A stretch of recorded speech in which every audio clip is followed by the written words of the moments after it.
우리 아버지 하나님의 거룩한 성도 여러분, 지나간 한 주일 동안 평안하셨습니까? 대쟁투 투어를 마치고 돌아와서 곧 이어서 경기도 이천시 설성에 있는 설성교회에서 말씀을 증거했습니다. 한 주일 동안 예언전도회를 할 때에 원주 중앙교회에서는 세 분의 장로님들과 집사님께서 오셔서 한 주일 내내 그 무더운 가운데서도 장천리 노인회관을 빌려서 그 지역에는 어른들을 모시고 매일같이 발 마사지를 하면서, 발 마사지는 저녁 식사 이어졌고 또 참석하신 모든 분들이 함께 저녁 식사를 한 다음에 바로 옆에 있는 교회에서 일주일 동안 전도 집회를 했습니다. 아주 무더운 날들이 계속 이어졌지만 하나님께서는 한 번도 비를 내리지 않아 주셨고, 이때에 듣는 모든 일들이 말씀 가운데 함께 기뻐하며 즐거워했습니다.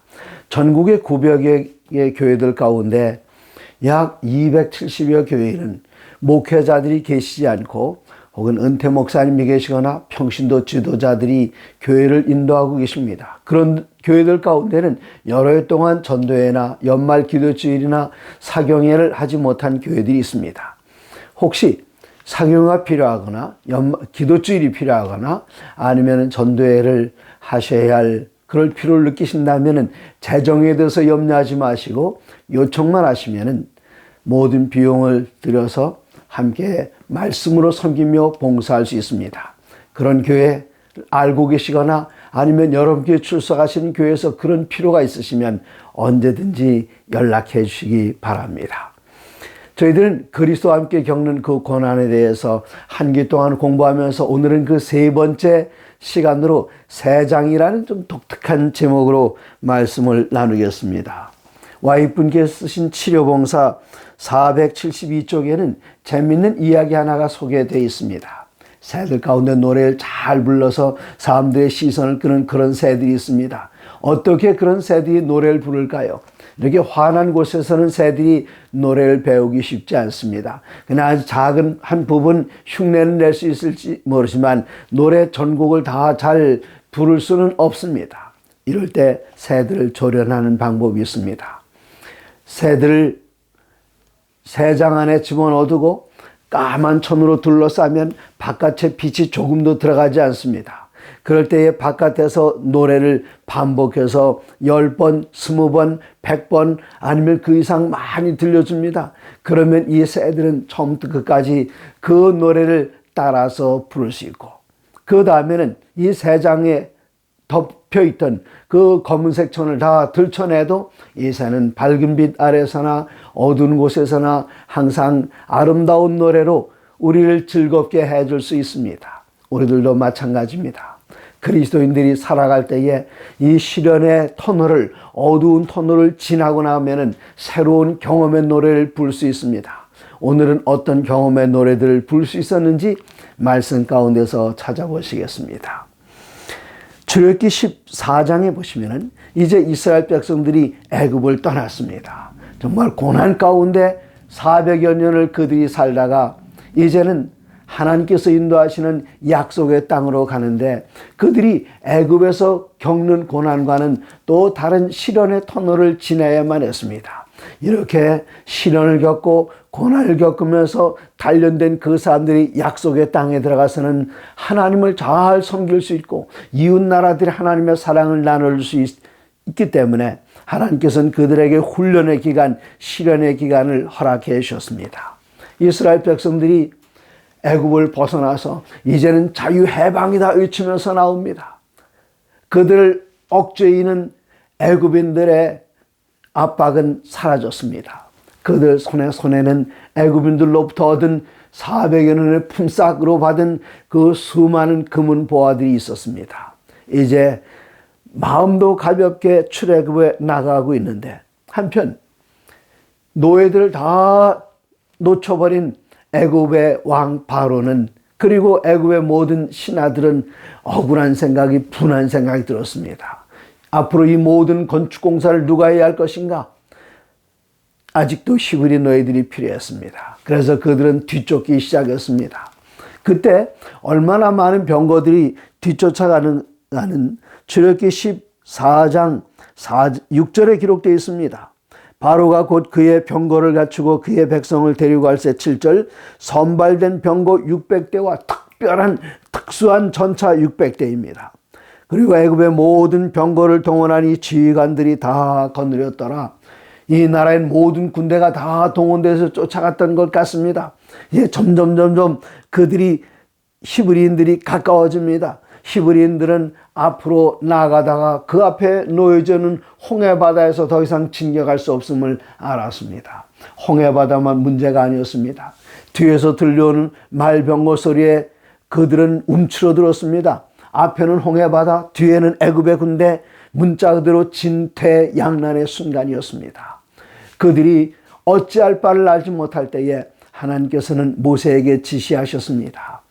손을 높이 들어라. 네 손에 무엇이 있느냐? 지팡이가 있습니다. 저 바다를 향하여 들라할 때에 바다가 갈라지는 그 모습을 보면서 조금 전에는 불평하던 히브리인들이 바다가 갈라지는 모습을 보면서 너무나도 경이로웠습니다. 그리고 그 가운데는 마른 길이 생기고 양옆으로 바닷물이 쌓였습니다. 그 한가운데를 시원하게 통과할 때에 그 앞에는 대낮에 구름 기둥이 그들을 안내하고 있었습니다. 옆에는 수벽, 물로 된 바다의 벽이 있고 앞에는 구름 기둥이 있고 뒤에서 쫓아오는 애굽의 군대가 이제는 더 이상 무섭지 않았습니다. 이곳을 다 통과하고 났을 때에 애굽 군대가 맹렬히 쫓아오는 것을 보면서 그때 또다시 두려움을 느끼고 불평하려는 그 순간 하나님께서는 모세에게 명령하십니다. 내 손에 들고 있는 지팡이를 다시 들어라.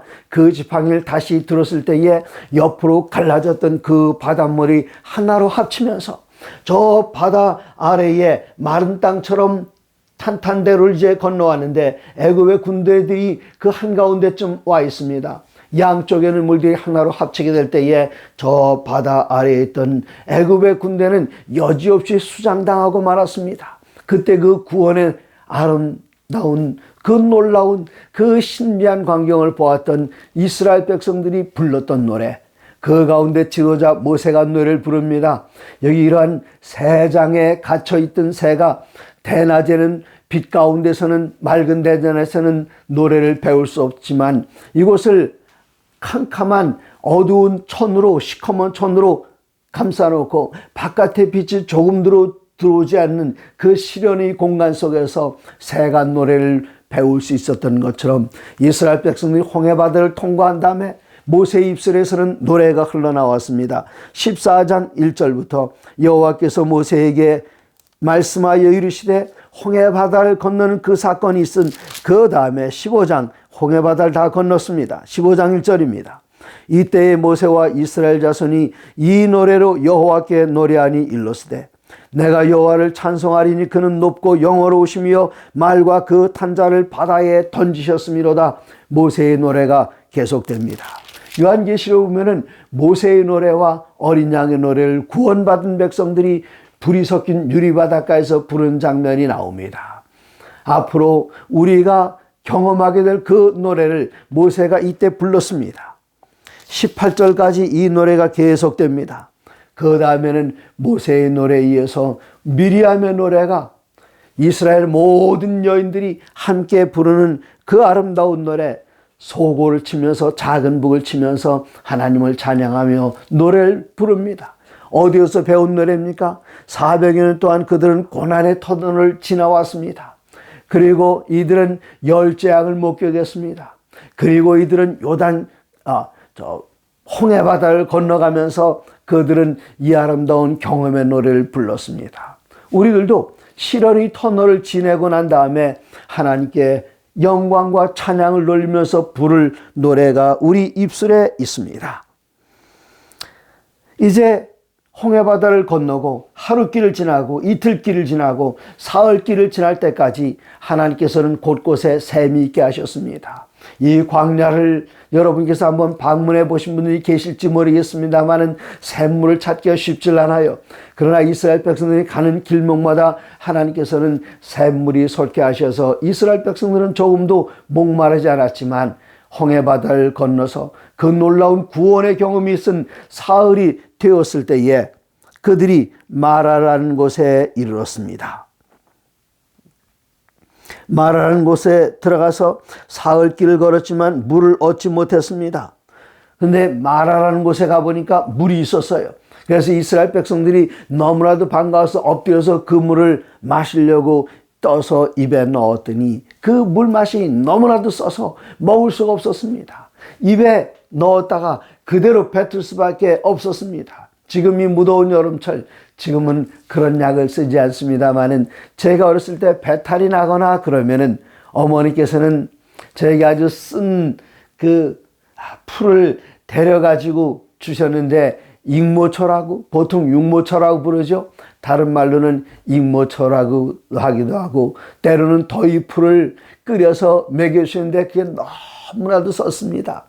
그래서 그냥은 먹을 수가 없기 때문에 어머니께서는 항상 이걸 제게 먹이기 전에는 그 박하사탕을 하나씩 주시는데, 그냥 준 것이 아니라 이걸 마셔야 준다 그랬습니다. 그 박하사탕을 먹어야겠다는 그 사탕발림에 넘어가서, 어머니의 사탕발림에 넘어가서 그 쓰디쓴 그 이육모초를 삼킬 때에 그냥 다 삼켰나는데 아직도 남았다, 이건 너무나도 힘들었습니다. 그 육모초나 더위풀은 마시면은 그 질병에서 노임을 받을 수 있지만, 이 마라의 쓴 물은 사망의 독물이었습니다. 그들은 뱉을 수밖에 없었습니다. 이때 하나님께서는 그에게 한 나무를 가리키셨습니다. 모세가 하나님께서 가르쳐 주신 그 나무를 들어서 쓴 물에 던졌을 때에 그 물이 단물이 되었습니다. 쓴 물은 사망을 표상합니다. 여기서 이 나무까지는 예수 그리스도께서 우리를 위하여 달리실 그 십자가의 죽으심, 십자가의 보혈, 십자가의 나무로 말미암아 우리가 삶을 얻게 되었습니다. 이스라엘 백성들은 이 쓴 물을 경험하면서 그들은 앞으로 하나님께서 우리들에게 허락하실 그 나무에 달리신 예수님을 바라보게 되었던 것입니다. 이제 그들은 또 진행해 갑니다. 이제 17장입니다. 이스라엘 자손의 온 회중이 여호와의 명령대로 신광야에서 떠나 그 노정대로 행하여 르비딤의 장막을 쳤으나 이번에는 쓴 물조차 없었습니다. 마실 물이 없는지라 이 백성들이 모세와 다툽니다. 모세는 이야기합니다. 너희가 어찌하여 나와 다투느냐? 모세는 백성들에게 원망을 들을 때에 찾아가는 곳이 있습니다. 하나님께 찾아가서, 하나님, 이 백성들이 저를 돌로 쳐 죽일 것만 같습니다. 어떻게 하면 좋겠습니까? 하나님께서는 또 이스라엘 백성들에게 가르치실 교훈이 있으셨습니다. 출애굽기 17장 5절입니다. 여호와께서 모세에게 이르시되 백성 앞을 지나서 이스라엘 장로들을 데리고 나일강을 치던 내 지팡이를 손에 잡고 가라.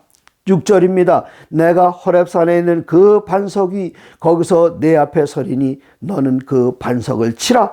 그곳에서 물이 나오리니 백성이 마시리라.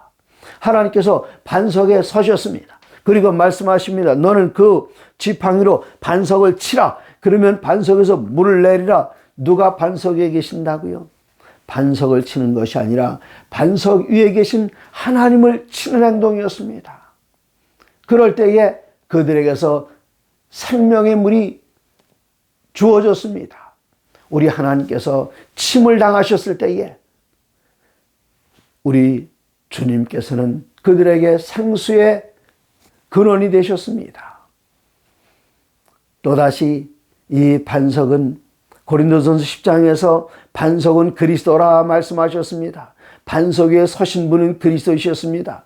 그분께서 침을 당하셨을 때에 이스라엘 백성들에게 생수가 공급되었고 그들의 생명은 유지될 수 있었습니다. 우리 하나님께서는 이 반석의 경험을 통해서, 그리고 물이 없을 때에 그들에게 물을 간구하게 하심으로 그리스도 예수를 간절히 간구하게 한 백성들에게 반석을 통해서 우리 주님께서 침을 당하시면서 생명의 생수를 주셨습니다. 이제는 신약 성경으로 넘어가 보시겠습니다. 신약 성경 누가복음 4장 1절입니다. 거의 같은 내용이 마태복음 4장에도 기록되어 있지만 그 마태복음과 누가복음에 나오는 단어의 활용이 약간씩 다르기 때문에 누가복음을 먼저 읽도록 하겠습니다.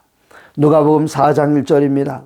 예수께서 성령의 충만함을 입어 요단강에서 돌아오사, 요단강에서는 어떤 일이 있었습니까? 침례 요한이 백성들에게 그들의 죄를 고하고 침례를 호소할 때에 수많은 사람들이 침례를 받았습니다. 그때 주님께서 오시는 모습을 요한은 보면서 보라, 세상 죄를 지고 하는 하나님의 어린 양이로다. 예수님께서 요한에게 오셔서 침례를 받으셨습니다. 침례를 받고 물에서 올라오실 때에 하늘이 열리면서 하나님께서는 이는 내 사랑하는 아들이요 내 기뻐하는 자라 말씀하셨으며 성령께서 비둘기같이 예수님에게 임하였습니다. 누가복음 4장 1절, 예수께서 성령의 충만함을 입어 요단강에서 돌아오셨습니다. 이제 예수님께서는 어디로 가셔야 할 것인가? 성령님에 이끌려서 40일 동안 성령에 이끌리시며 어디로 인도되셨는가? 우리 주님께서는 성령님께서 인도하신 대로 광야에서 40일 동안 금식하시면서 아버지 하나님과 앞으로 3년 반 동안 있을 당신의 지상 사역에 대해서 같이 의논하시면서 하나님의 거룩한 영으로 충만함을 더하셨습니다. 요단강에서 이미 성령 충만함을 받으셨던 주님, 그리고 성령께서 어디로 인도하시든지 성령께서 안내하신 대로 따라가셨던 주님, 그들은 삼위 하나님이었지만 우리 주님께서는 이곳에 오셔서 전적으로 인간으로서 성령님의 지배하심과 인도하심에 순종하셔야 했습니다. 예수님께서는 성령에 이끌려서 광야에 가셨을 때에 40일 동안 하나님과 아름다운 교제를 나누셨을 때에, 그러나 그는 인간적으로 아주 연약해져 있었습니다. 40일 동안 물도 마시지 않으셨습니다. 40일 동안 음식도 잡수지 않으셨습니다. 가장 연약한 그 순간에 사단이 와서 예수님을 시험했습니다. 여기 시험이란 그 단어는 두 가지로 쓰일 수가 있습니다. 하나는 유혹, 영어로 temptation입니다. 또 하나는 시험은 무엇인가 하면은 영어로 테스트하는 것, 실험해 보는 것입니다. 그런데 여기 사단은 예수님을 시험하는 것이 아니라 예수님을 유혹했습니다. 사람에게 가장 필요한 것, 이때 예수님에게 가장 필요한 것, 절실히 필요한 것은 음식물이었고 음료수였습니다. 사단은 예수님에게 가까이 와서 지금 예수님께서 갖고 계시지 않은 것, 예수님께서 가장 절실하게 필요한 것, 그것을 가지고 예수님에게 딴지를 걸어왔습니다. 당신이 만일 하나님의 아들 맞습니까? 그렇다면 이 돌들이 변하여 떡을 만들어서 잡수십시오. 이때 예수님께서는 자발적으로 유혹 가운데 들어가지 않으셨습니다. 그러나 그 유혹의 기회는 우리들의 순결함과 하나님을 전적으로 신뢰하는 그 믿음을 드러낼 수 있는 기회였습니다. 예수님께서는 가장 연약할 때에 사단이 예수님을 유혹하고 예수님을 넘어지려게 하려고 했지만 예수님께서는 승리하셨습니다. 예수님께서는 말씀하시기를 기록되었으되 사람이 떡으로만 사는 것이 아니요 하나님의 입으로 나오는 모든 말씀으로 살 것이라, 그렇게 말씀하셨습니다. 하나님의 모든 말씀으로 살 것이라. 우리가 시련의 때에 이길 수 있는 승리의 비결은 성령의 검, 곧 하나님의 입으로 나오는 모든 말씀, 그 말씀으로 무장할 때에 우리들은 승리할 수 있습니다. 예수님께서는 말씀으로 항상 무장하고 계셨습니다. 그리고 사단의 공격을 받으셨을 때마다 우리 주님께서는 그 말씀의 검, 성령의 검으로 항상 승리하셨습니다. 두 번째 시험도 그렇게 이기시고 세 번째 시험도 그렇게 이기셨습니다. 우리들은 예수님의 모본을 따라서 사단으로부터 유혹받을 때에, 죄가 우리를 향하여 올 때에 우리들은 죄를 지을 것인가 안 지을 것인가 우리가 선택할 수 있습니다. 비록 쉽지는 않습니다. 그러나 우리 주님께서 우리를 위하여 먼저 승리하셨습니다. 우리 주님 안에 있기만 하면 사단을 대적하여 우리들은 항상 승리할 수 있습니다. 시련의 크기가 더 크면 클수록 우리 주님의 도우시는 능력은 더 분명하게 드러나게 될 것입니다. 가장 연약한 때에 예수님을 공격했지만 예수님께서는 가장 연약한 그 순간 말씀으로 승리하실 수 있으셨습니다. 이제 베드로 전서를 보시겠습니다. 베드로전서 1장 1절에는 예수 그리스도의 사도 베드로는 본도, 갈라디아, 갑바도기아, 아시아와 비두니아에 흩어진 나그네, 곧 하나님 아버지의 미리 하심을 따라 성령이 거룩하게 하심으로 순종함과 예수 그리스도의 핏부림을 얻기 위하여 택하심을 받은 자들에게 편지하노니, 곳곳에 택하심을 받은 자들이 있습니다. 하나님께서 그들을 누구를 택하시고 누구는 안 택하신 것이 아니라 하나님께서 성령을 통해서 접근하시거나 하나님께서 말씀 증거하는 자들을 통해서 접근하실 때에 그들의 마음문을 열고 하나님의 말씀을 받아들인 그 사람들은 택하심을 입은 사람들입니다. 내 택하신 사람들이 온 세상에 충만하게 많이 있었던 것이 아니라 하나님께서 모든 사람들을 다 택하시지만 하나님의 택하심을 영접하는 사람들의 숫자는 많지 않기 때문에 1장 1절 그 부분에는 흩어진 나그네라 그렇습니다. 흩어진 나그네들이 이곳에서 하나 저곳에 서너 있을 때에 그 주위의 사람들로부터 받는 핍박과 조롱과 조소는 너무나도 컸습니다. 우리 사도는 그분들을 위로하기 원해서 그들을 권면하기 위해서 베드로전서와 베드로후서를 썼습니다. 1장 3절입니다. 우리 주 예수 그리스도의 아버지 하나님을 찬송하려다. 지금 흩어져 있는 나그네들은 찬송할 거리가 없는 것처럼 보입니다. 그러나 사도 베드로는 먼저 고난을 경험했습니다. 주님께서 겪으신 고난의 목격자였습니다. 그리고 그 자신이 고난당한 사람이었습니다. 그러나 그 고난이 그로 하여금 불평하거나 낙담하게 하는 것이 아니라 오히려 하나님을 찬송할 일이었기 때문에 우리 주 예수 그리스도의 아버지 하나님을 찬송하려다. 그의 많으신 긍휼대로 예수 그리스도를 죽은 자 가운데서 부활하게 하심으로 말미암아 우리를 거듭나게 하사 산 소망이 있게 하시며, 예수님의 부활로 말미암아 우리들에게는 산 소망, 살아있는 소망, 죽은 소망은 없습니다. 소망은 산 소망입니다. 예수님 안에서 얻을 수 있습니다. 그런데 5절, 너희는 말세에 나타나기로 예비하신 구원을 얻기 위하여 믿음으로 말미암아 하나님의 능력으로 보호하심을 받았느니라. 하나님의 보호하심을 먼저 약속하고 전제로 합니다. 그 다음에 나오는 절은 6절에 그러므로 너희가 이제 여러 가지 시험으로 말미암아 잠깐 근심하게 되지 않을 수 없으나 우리들에게 오는 불같은 시련, 이것은 긴 끊이지 않는 계속되는 그런 시련이 아닙니다. 큰 시련은 이제 지나갔습니다. 가장 큰 시련은 예수님께서 마태복음 24장에서 이미 언급하셨던 것처럼 1260년 동안 긴 시련이었습니다. 우리가 앞에 겪게 될 큰 환난이나 작은 환난이나 이것은 1260년이 되는 긴 시련의 기간이 아니라 아주 짧은 시간에 지나갈 것입니다. 1260년 동안 하나님의 거룩한 성도들은 살아남았습니다. 그 시험을 디디고 승리했습니다. 여기 약속하시기를 그러므로 너희가 이제 여러 가지 시험으로 말미암아 잠깐 근심하게 되지 않을 수 없으나, 그런 분들이 있어요. 잠깐 있는 시련입니다. 그러나 그 시련을 믿음으로 이겨내기만 하면 하나님께서는 그 뒤에 오히려 크게 기뻐하는도다.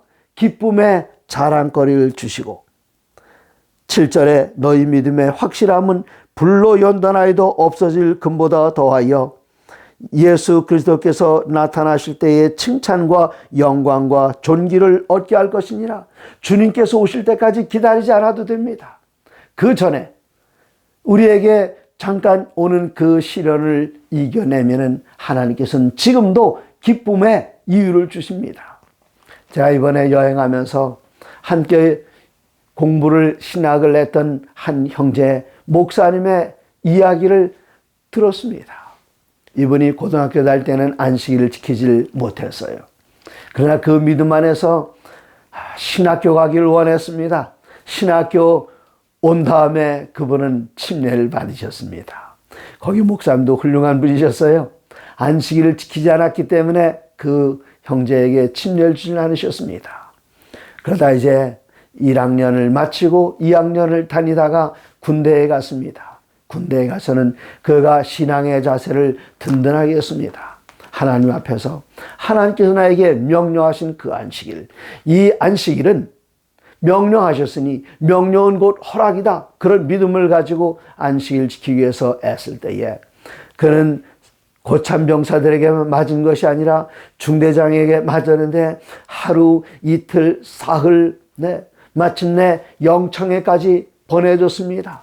그 영창에 보내진 기간이 일주일로 길지는 않았지만 거기서 나와서 자대로 돌아갔을 때에 중대장에게 매를 맞는데 이건 너무나도 심한 일이었습니다. 고참들로부터 맞고 중대장으로부터 맞고 너무나도 많이 맞았어요. 그냥 잠을 재우지 않고 너 토요일 날 일할 것이냐 아니냐를 끝까지 붙들고 늘어지는데 두들겨 패고 그 목사님은 그때 자기를 두들겨 팼던 여기 영창에 있는 헌병의 이름을 지금도 기억하고 있습니다. 그런데 한 사흘 밤낮을 잠도 재우지 않고 맞았어요. 그러나 우리 이 목사님은 자기의 신앙의 자세를 굽히지 않았습니다. 결국에 와서는 나중에 자기를 그렇게 때리던 그 헌병대의 고참병사가 자기를 불러내더니 너 나를 원망하느냐? 이 목사님은 원망하지 않는다 그랬습니다. 이 형제를 때릴 때에 내 손에서 여호와 증인들이 얼마나 많이 그들의 신앙을 돌이켰는 줄 아느냐? 너도 내 손에 잘 걸렸다. 그러면서 두들겨 패고 사흘 밤낮을 두들겨 패던 그 형제가 나를 원망하느냐? 원망하지 않습니다. 나는 나의 신앙을 지키기 위해서 지금 투쟁하는 것이고 당신은 국가가 부여한 그 권한에 따라서 당신의 책임을 다하고 있는 것이기 때문에 나를 원망하지 않는다고 할 때에 이 형제가 깊은 감동을 받았어요. 너는 나를 미워하느냐? 절대로 미워하지 않는다 그랬습니다. 그럴 때에 이 헌병대에 있는 그 헌병이 몽둥이를 집어던지면서 우리 이 목사님을 꽉 끌어안고 눈물을 흘릴 때에 같이 눈물을 흘렸습니다. 그런데 여기 부대에 와서 자기를 그렇게 때리던 중대장이 거기 임기를 다 채우지 않고 금방 바뀌고 새로운 중대장이 왔습니다. 내 새로운 중대장이 오자마자 불러낼 때에 또 만나보다 하고 이젠 겁에 질려서 중대장 앞에 서 있는데 중대장이 하는 말이 너 고향이 어디냐? 예, 제가 어디 출신입니다. 그랬더니 너 누구누구를 아느냐? 어떤 여자 이름을 댔습니다. 예, 잘 압니다. 그 여자하고 너가 무슨 관계냐? 우리 동네의 누님입니다. 같은 교회 다니던 몇 살 위의 누나였습니다. 그랬더니 그 중대장의 손을 꽉 잡으면서 그 여자가 누군 줄 아느냐? 내 아내다. 내가 여기 중대장으로 있는 동안은 안식일 지키는 것 걱정하지 마라. 이렇게 하면서 보직도 바뀌어주고 이 중대장이 있는 동안 안식일은 가장 기쁜 날이고 가장 평안한 날이고 자유스러운 날이었습니다. 잠시 잠깐 동안에 그 고난을 이겨나갔을 때에 하나님께서는 그에게 길을 열어주셨습니다. 그러므로 여러 가지 시험으로 말미암아 잠깐 근심하게 되지 않을 수 없으나 오히려 크게 기뻐하는구나. 그때 그 간증을 듣던 옆에 있던 모든 사람들이 아멘 하는데 그들이 더 기뻐하는 아멘 소리를 저는 들을 수 있었습니다. 저는 간증들 듣기를 좋아합니다. 우리들이 간증을 통해서 하나님께 영광 돌리는데 그 모든 간증의 이야기들은 다 시련을 통과할 때에 하나님께서 그들에게 영광의 기회를 주시고 기쁨의 기회를 주신 그런 얘기들입니다. 그래서 그냥 맨숭맨숭한 간증은 없어요. 다 시련을 통과한 다음에 이때에 더 성숙한 그리스도인으로서 더 커다란 봉사에 나설 수 있는 사람으로서 하나님께서는 세워주시는 그런 것들, 바로 시련을 통해서 있는 일입니다. 여기 교과에는 한 이야기가 기록되어 있습니다. 어떤 청년의 이야기인데 이 청년은 아주 난폭한 싸움꾼이었고 이 청년은 때로는 나쁜 친구들과 다니면서 마약도 하는 그런 청년이었습니다. 그런데 이 청년이 어려움 가운데 있을 때 뜻밖의 전도를 받게 되었고 그리스도 예수를 만나게 되었고 그는 마약을 끊고 옛날 친구들을 다 끊어버리고 새로운 삶을 사는 그리스도인이 되었습니다. 그가 그리스도인으로 살아갈 때에 그에게 아주 강력한 감동이 밀려오면서 목회자가 되어라, 신학교에 가라, 네. 그런 감동이 밀려오는 것을 그가 깨닫고 신학교에 갔습니다. 그리고 신학교에 1년, 2년 잘 다니고 있었습니다. 그는 어디 가든지 그가 이런 간증을 할 때 많은 사람들은 어떻게 저런 사람이 이렇게 변해서 주의 종으로 준비할 수 있는가? 아멘 하면서 하나님께 영광 돌렸습니다. 그런데 문제가 생겼습니다. 이 형제가 학교를 다니는데 주위에서 도와줄 사람이 없어서 스스로 재정을 마련해야 했습니다. 그 일이 쉽지 않았습니다. 한 학기, 두 학기 잘 견뎠지만 세 학기, 네 학기는 점점 힘들어졌습니다. 이젠 돈이 떨어졌어요. 학비를 마련할 방법도 없었습니다. 그렇게 그가 어려움 가운데 있을 때에 주위에 있는 사람들이 보니까 병도 걸렸고 이제 뭐 신용 없는 사람처럼 보이고 이 형제가 어찌할 바를 몰랐습니다. 그때에 머릿속에 딱 떠오르는 것은 옛날에 사용하던 마약 생각이 났습니다. 어떻게든 손만 뻗으면은 그가 원하기만 하면은 마약을 얻을 수 있는 그런 위치에 있었지만 그것을 혼자 견디면서 애를 쓰고 있었습니다. 이럴 때 또 오해를 사서 다른 사람들 입에서 그러면 그렇지 재벌을 개 주겠느냐? 저 사람이 뭐 옛날에 어떤 사람이었다면서 그런 이야기가 돌기 시작했고 아니 어떻게 그런 사람이 신학교를 다니는지 모르겠다고 그런 이야기를 다른 사람들로부터 전해 듣게 될 때에 그의 마음이 얼마나 더 어려웠겠습니까? 자, 이런 형제가 여러분에게 와서 상담을 청한다면 우리는 어떤 성경절들로 그를 힘있게 하고 위로할 수 있을까요? 우리가 그들 붙들고 기도할 수 있습니다. 그들에게 좋은 권면할 수 있습니다. 로마서 8장 18절 하나님을 사랑하는 자 곧 그 뜻대로 부르심을 받은 자들에게는 모든 것이 합력하여 선을 이루느니라 그런 말씀도 우리는 그 형제에게 권면해 줄 수 있습니다. 여기에 좋은 성경절 하나를 교과서에 있는 우리들에게 소개하고 있는데 예레미야 29장 12절입니다. 너희가 내게 부르짖으며 내게 와서 기도하면 내가 너희들의 기도를 들으실 것이요. 13절 너희가 온 마음으로 나를 구하면 나를 찾을 것이요 나를 만나리라. 이것은 여호와의 말씀이니라. 나는 너희들을 만날 것이며. 우리가 어떠한 역경 가운데 어떠한 시련에 부친다 할지라도 우리 주님께서 먼저 다 가신 길입니다.